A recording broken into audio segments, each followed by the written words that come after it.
Hey guys! Welcome to Couple. Please like and subscribe if you like this video. More than any president in living memory, Donald Trump has conducted a dogged, remorseless assault on the press. He portrays the news media not only as a dedicated adversary of his administration but of the entire body politic. These attacks have forced the media where it does not want to be, at the center of the political debate. Trump's purpose is clear. He seeks to weaken an institution that serves to constrain the abusive exercise of executive authority. He has initiated a gladiatorial contest pitting the principle of freedom of the press against a principle of his own invention, freedom from the press.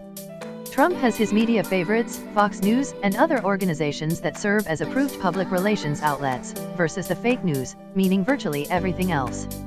Politicians have frequently questioned the neutrality and objectivity of specific journalists, their stories, and their publications, but Trump has raised the stakes to a new level. He has described news organizations as the enemy of the American people. He has routinely called reporters scum, slime, dishonest, and disgusting. In November, Trump proposed a contest to determine which network Fox excluded is the most dishonest, corrupt, and / distorted in its political coverage of your favorite president, me. They are all bad. Winner to receive the fake news trophy.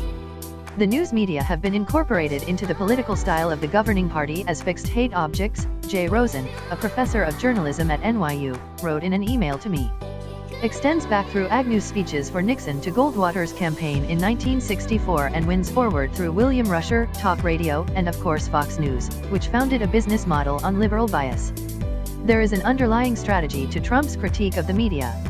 Rosen continued, Trump is not just attacking the press but the conditions that make it possible for news reports to serve as any kind of check on power. Trump is the apotheosis of this history and its accelerant. He has advanced the proposition dramatically. From undue influence, Agnew's claim, to something closer to treason, enemy of the people. Instead of criticizing the media for unfair treatment, he whips up hatred for it. Some of his most demagogic performances have been exactly that. Nixon seethed about the press in private. Trump seethes in public, a very different act. Trump has some built-in advantages in his war on the media. Confidence in the media was in decline long before Trump entered politics, a slide that reflected the rise in political polarization. Gallup reported in September 2017 that 37% of the public had a great deal or fair amount of confidence in the mass media, down from 53% in 1997. And Trump's critique of the media reaches a highly receptive audience. An April 2017 Gallup survey found that by a margin of more than 2-to-1, the public said that the press favored one party over the other. Of those who said the media is partisan, 64% said that the media favors Democrats, and 22% said Republicans. The media, on the other hand, enters the fray with significant disadvantages.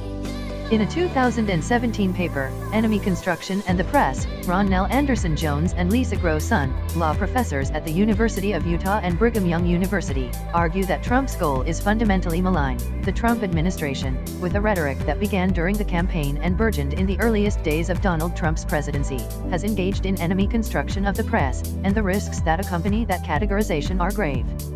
Insofar as Trump succeeds in undercutting the watchdog, educator, and proxy functions of the press, they write, it leaves the administration more capable of delegitimizing other institutions and constructing other enemies, including the judiciary, the intelligence community, immigrants, and members of certain races or religions.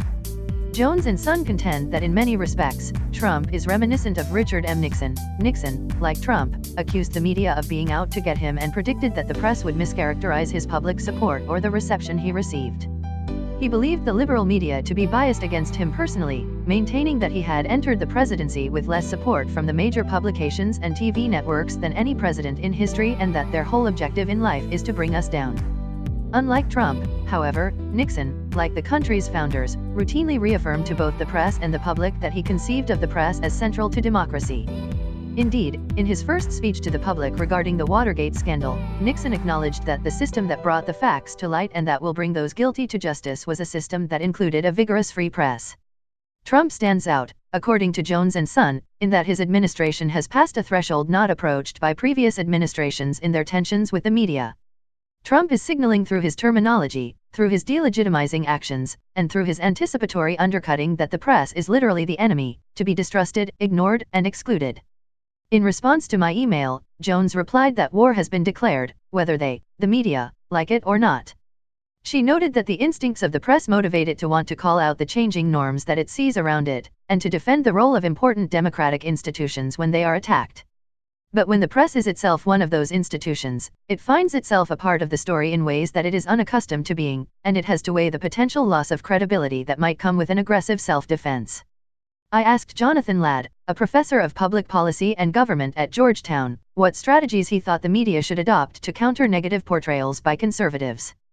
The best way for the press to react to Trump's undemocratic behavior is to continue trying to do their jobs the best they can, Ladd wrote. The press is not perfect, but Trump's bad behavior doesn't change what they need to do. Ladd specifically warned against reacting to Trump by becoming more crusadingly anti-Trump. Trump has successfully put the mainstream media in a difficult position, according to Jeffrey Stone, a law professor at the University of Chicago. If the media directly address the accusations of fake news, they ironically run the risk of dignifying the accusations. But if they ignore the accusations, they miss the opportunity to prove their professionalism to those who have grown skeptical.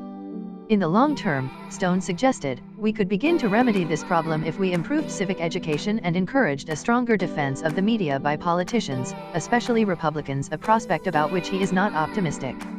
Of the media itself, however, Stone wrote, I don't know that there's really much they can do to defend themselves. Those who trust them will continue to trust them. Those who distrust them are unlikely to be brought around by anything they themselves are likely to say. Trump's disdain for the First Amendment is an integral part of a much longer series of developments in which both parties have demonstrated a willingness to defy democratic norms, although the Republican Party has been in the forefront. In Asymmetric Constitutional Hardball, Joseph Fishkin and David E. Posen, law professors at the University of Texas and Columbia, write, for a quarter of a century, Republican officials have been more willing than Democratic officials to play constitutional hardball not only or primarily on judicial nominations but across a range of spheres. Democrats have also availed themselves of hardball throughout this period, but not with the same frequency or intensity. Fishkin and Posen cite the work of Mark Tushnet, a professor at Harvard Law School, to define constitutional hardball as political claims and practices that are without much question within the bounds of existing constitutional doctrine and practice but that are nonetheless in some tension with existing pre-constitutional understandings. Constitutional hardball tactics are viewed by the other side as provocative and unfair because they flout that goes without saying assumptions that underpin working systems of constitutional government. Such tactics do not generally flout binding legal norms. But that only heightens the sense of foul play insofar as it insulates acts of hardball from judicial review. Republicans on the far right, in particular, Fishkin and Posen write, have been willing to engage in constitutional hardball because they are drawn to narratives of debasement and restoration, which suggest that something has gone fundamentally awry in the republic, on the order of an existential crisis, and that unpatriotic liberals have allowed or caused it to happen.